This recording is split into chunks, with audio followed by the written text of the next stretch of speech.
How is it already June? I feel like May went by so fast. Maybe this month felt a little bit more hectic to me because I was interviewing and applying for jobs for the majority of May, and I guess I just had a lot more things going on. It just went by in the blink of an eye. So I like to use these reset videos as a way to talk about my previous month goals as well as what I plan on doing in the next month, and my track record's not so great. I usually have goals and don't achieve most of them. I feel like last month I did good, but most of the other months I haven't, and this month a lot of my business goals did not happen. Some of my goals in May were to upload 150 designs to Cricut, upload 1 to 2 videos a week on this channel, finish my coloring book I started, finish the business resources I started, and make 1 to 2 videos for Tate. I think I only uploaded 50 designs to Cricut, so I'm 100 designs short, but 50 is better than nothing. It is what it is. I did do my YouTube videos. I am very proud of myself for this, honestly. It's the only thing I've kept up with this year. I feel like the more I post, the more comfortable I get and the more excited I am to keep making stuff. It's almost been 6 months of this. Really cool that I've actually stuck with a habit or a goal for this long, because it never happens. So to me, that just tells me it was a good goal. It was the right goal for me. So I need to just keep making goals that are more aligned with what I truly want to do and not just like what I feel like I have to do, if that makes sense. I didn't even touch the coloring book or the business resources this month. I have no excuses for that. I just didn't even think about them, didn't even do them. And I think I made 1 video for Tate, but I'm also not too concerned with this because it's not a huge goal of mine, it's just for funsies. So at the very end of April, I started applying for jobs, and the following Monday, I had 2 interviews scheduled. So far, I've done 4 interviews. I did 2 interviews with 1 place and first interviews for 2 other places, obviously.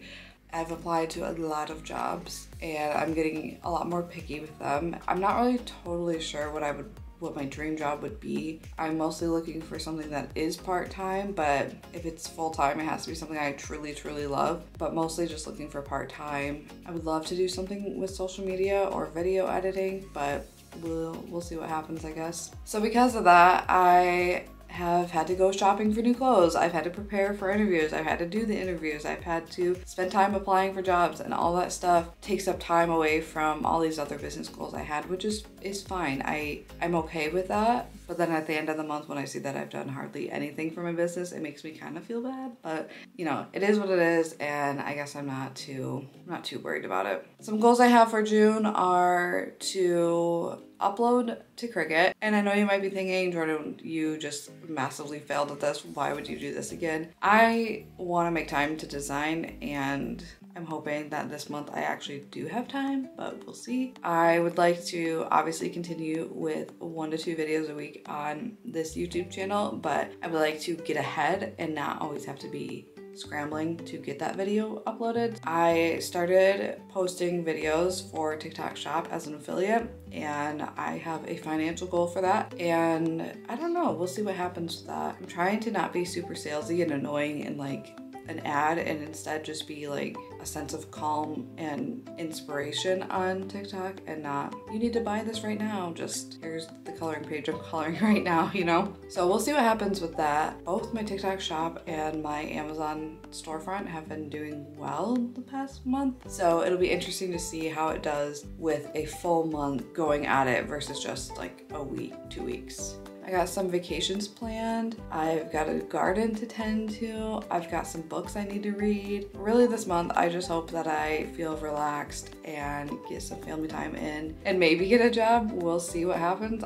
Fingers crossed, I guess. Every month I do a favorite things, and you're in luck because I just got these products from Elise Brienne in. Here is a floral claw clip, and look at that, so pretty.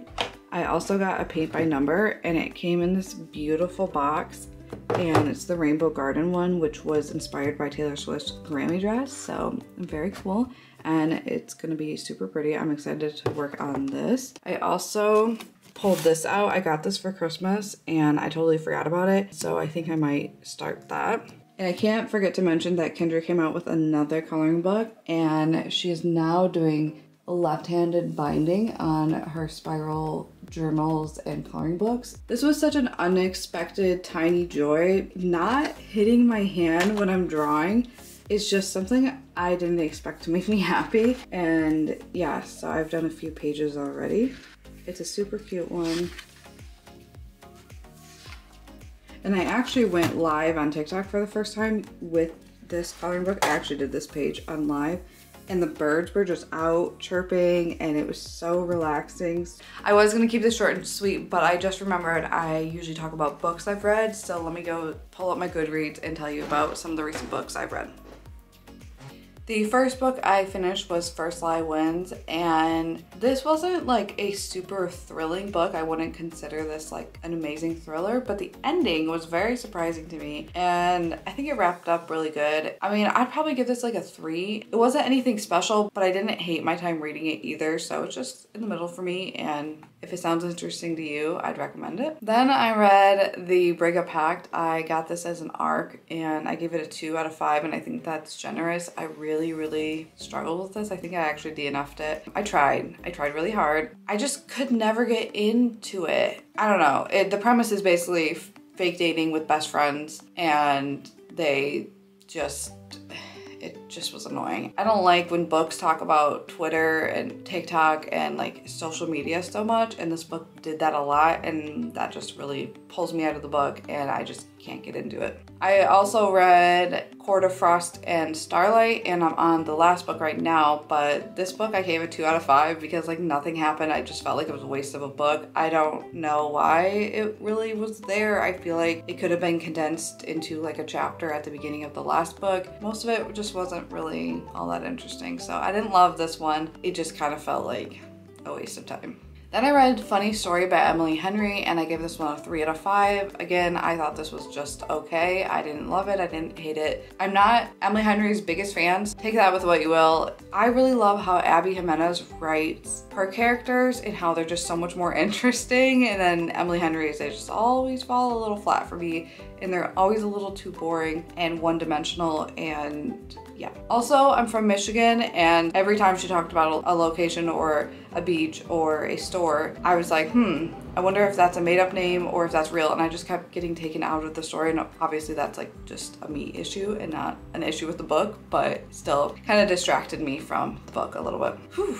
Then I read Yellowface, and I have thoughts on this. I think I'm between a 1 and a 2. I didn't really love this book. The main character is delusional as hell. She is so ridiculous, and you can't root for her. And then at the very end, she gets well, if you don't want to hear a spoiler, just don't listen to this next part. But at the very end, she gets away with everything, and that just kind of felt like a super huge letdown. I really wanted her to not get away with it because she didn't deserve to get away with it. This book felt incredibly too realistic. Every chapter basically was talking about Twitter and how books get published and all these conversations. And I told my sister, if someone posted a story time on TikTok about this story, I would think it's real because it's just too like current, I guess. They're talking about Bridgerton, they're talking about current actors, like everything just felt like too right now, if that makes sense. And I did not like that. That just kept pulling me out. I'm like, I don't read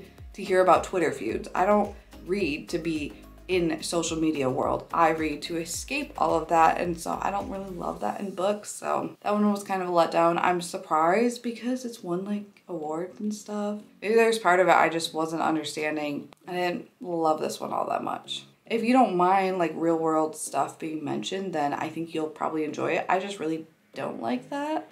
So that just hinders my experience with the book. Anyways, those were the books I read. Not a huge book month. That's all I have for you today. So I will see you next time. Bye.